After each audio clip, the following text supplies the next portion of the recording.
چاچا دین محمد بلا کی بھرپور، دلچسپ اور گوناگون شخصیت کے مالک تھے۔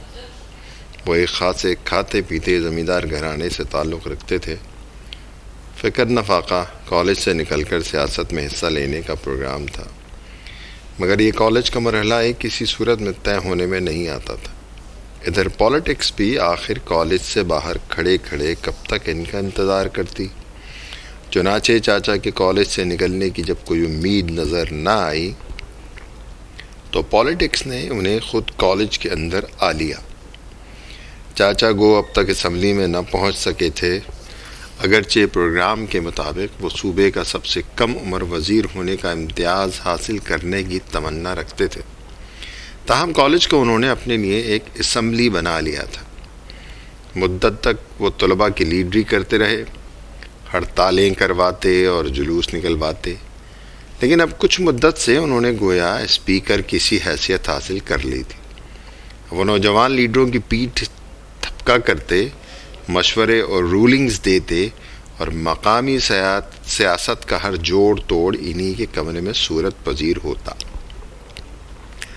باتیں کرنے کا انہیں خالص چسکا تھا اور بات کرنے کا خاصا ڈھب بھی آ گیا تھا۔ کالج میں اپنی گزشتہ 15 سالہ زندگی میں لے دے کے انہوں نے یہی ایک فن سیکھا تھا۔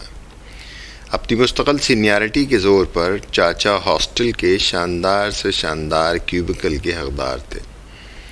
وہ اچھے سے اچھے کیوبیکل میں برسوں بود و باش رکھ بھی چکے تھے، مگر پچھلے 2-1 سالوں سے تبدیلی آب و ہوا کی غرض سے کونے کی ایک لمبی ڈارمیٹری میں پڑے تھے، جس کے ساتھ ملی ہوئی ٹک شاپ تھی، پھر غسل خانے تھے جن کے سب سے بڑے سرپرست آپ ہی تھے۔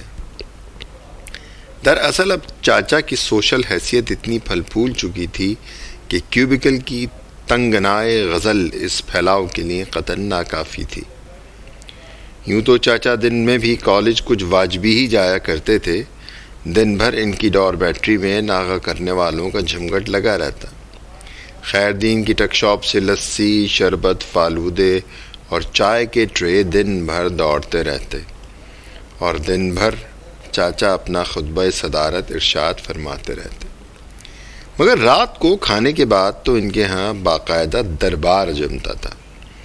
کامن روم کی سب کرسیاں سمیٹ کر وہیں آ جاتی اور رات کو 2-2 بجے تک غپ شپ کا سلسلہ جاری رہتا۔ سپرنٹینڈنٹ اس مجمع خلاف قانون کا سخت مخالف تھا۔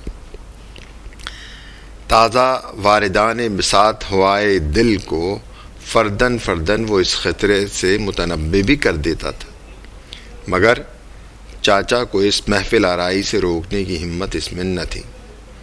چاچا کو ہاسٹل اور کالج دونوں جگہ ایک قسم کی صوبائی خود مختاری حاصل تھی، اور واقعی جب وہ اس دربار عام میں صرف بنیان اور دھوتی پہنے آلتی پالتی مار کے بیٹھتے تو اپنے گھٹے ہوئے سر، کمر سے 10-12 انچ آگے بڑھی ہوئی توند اور تیل پلائی ہوئی رانوں کے ساتھ یوں معلوم ہوتے جیسے کارپوریشن کا کوئی دیہاتی میئر بیٹھا۔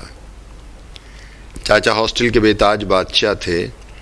چاچا کی باتوں کا کوئی خاص موضوع نہ ہوتا تھا، وہ ہر موضوع پر گفتگو کرتے تھے۔ گفتگو برائے گفتگو میں کسی خاص موضوع کی ضرورت بھی نہیں ہوتی، اور چاچا تو خیر گھنٹوں بیٹھے پرنسپل ہی میں سے کیڑے نکال سکتے تھے۔ تاہم 2-3 موضوعات انہیں بطور خاص مرغوب تھے۔ ایک تو انہیں سینما سے سخت نفرت تھی، لہذا اس کے خلاف مسلسل بولتے تھے۔ ایکٹروں، ایکٹریسوں، ڈائریکٹروں، پروڈیوسروں، تماشائیوں سب کو بے نقط سناتے۔ سینما سے ان کی نفرت کا یہ عالم تھا کہ کسی ایکٹر کے نام یا اس کی صورت تک سے واقف نہ تھے۔